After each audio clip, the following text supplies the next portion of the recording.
आज Doubtnut app download करें। Doubtnut पर अपने सभी गणित, रसायन विज्ञान, भौतिक विज्ञान और जीव विज्ञान के डाउट्स का करो सफाया। बस प्रश्न की फोटो खींचो, एक ही प्रश्न को क्रॉप करो और तुरंत वीडियो सोल्यूशन पाओ। अभी डाउनलोड करें। हेलो, आज का प्रश्न है कि निम्न व्यंजकों को सरल कीजिए। हमारे पास व्यंजक क्या दिया हुआ है? 4 की घात में है 5 लघुगणक 3 माइनस वर्गमूल 6 आधार 4 वर्गमूल 2 माइनस 6 लघुगणक वर्गमूल 3 माइनस वर्गमूल 2 आधार 8। इसको मुझे हल करना है। ठीक है, चलिए देखते हैं किस तरीके से इस प्रश्न को हम यहाँ पर हल करेंगे। तो मेरे पास लिखा है 4 की घात 5 लघुगणक 4 वर्गमूल 2 और इसके अंदर लिखा है 3 माइनस वर्गमूल 6 माइनस 6 लघुगणक 8 आधार में है वर्गमूल 3 माइनस वर्गमूल 2। अब देखिए मैंने क्या किया, सबसे पहले ये जो आधार है इसको मैं बदल रहा हूं। मैंने आधार को बदला तो ये जो 4 वर्गमूल 2 लिखा हुआ है इसको मैं 2 की घात 5/2 लिख सकता हूं और ये अंदर लिखा है 3 माइनस वर्गमूल 6 माइनस 6 गुणा लघुगणक, मैं आधार को 2 की घात 3 लिख सकता हूं यहाँ पे वर्गमूल 3 माइनस वर्गमूल 2। अब हमने क्या करना है, ये जो आधार है वो आगे आएगा लेकिन भाग देकर आएगा। तो 4 की घात में क्या चलेगा, देखो 5/2 है ना, यहाँ पे भाग में चला जाएगा। क्यों जाएगा अभी बताता हूं मैं इसको भी। 2 और यहां जो बचेगा वो क्या आएगा, 3 माइनस वर्गमूल 6 ये बचेगा माइनस यहाँ पे 6/3 आ जाएगा। लघुगणक आधार 2 है और वर्गमूल 3 माइनस वर्गमूल 2 कुछ इस तरीके से बन गया।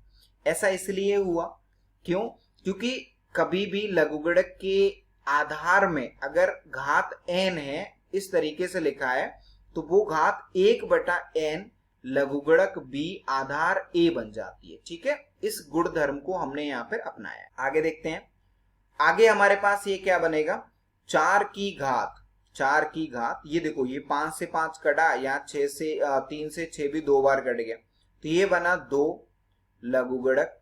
अच्छा, यहाँ पे जो लिखा हुआ है इसमें से मैं वर्गमूल 3 उभयनिष्ठ ले सकता हूं इसमें से, तो मेरे पास वर्गमूल 3 माइनस वर्गमूल 2 बचेगा क्योंकि 6 में से वर्गमूल 3 जाएगा तो वर्गमूल 2 आएगा उड़ा में।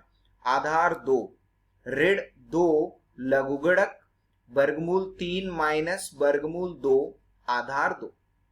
ठीक है, अब हमने क्या किया, हमने यहाँ पर इस 2 को जो है बाहर निकाल लिया तो 4 की घात 2 आया और जो अंदर बचा देखो उसमें क्या करेंगे हम, वर्गमूल 3 और यहाँ पे वर्गमूल 3 माइनस वर्गमूल 2 आधार 2 ऋण लघुगणक वर्गमूल 3 माइनस वर्गमूल 2 आधार 2 कुछ इस तरीके से लिखा हुआ है। अब देखिए यहाँ पर हम एक और गुणधर्म को अपना देते हैं इसमें, और वो क्या है कि जब भी कभी लघुगणक का मान बीच में ऋण लगा हो तो वो बटे में आ जाता है। यहाँ पर देखो लघुगणक a माइनस लघुगणक b, तो ये लघुगणक a/b लिखा जा सकता है। ठीक है, तो ये हमने गुणधर्म यहाँ पर लगा दिया तो ये आ गया मेरे पास लघुगणक वर्गमूल 3 माइनस वर्गमूल 2 बटे में कितना आ जाएगा, वर्गमूल 3 माइनस वर्गमूल 2 और आधार दोनों का समान है, आधार समान होना चाहिए। तो ये कट गया है ना, ये कट गया सब कुछ। देखो यहाँ पे ये पूरा मान कट गया, बचा कितना, देखो 4 की घात 2 लघुगणक वर्गमूल 3/2 बचा हुआ। ठीक है, अब मैं क्या करूंगा यहाँ पर, अब मैं इसको ये लिख सकता हूं कि जो 4 है 4 को मैं 2 की घात 2 लिख सकता हूं तो 2 दूनी यहाँ पे 4 हो जाएगा लघुगणक वर्गमूल 3 आधार 2।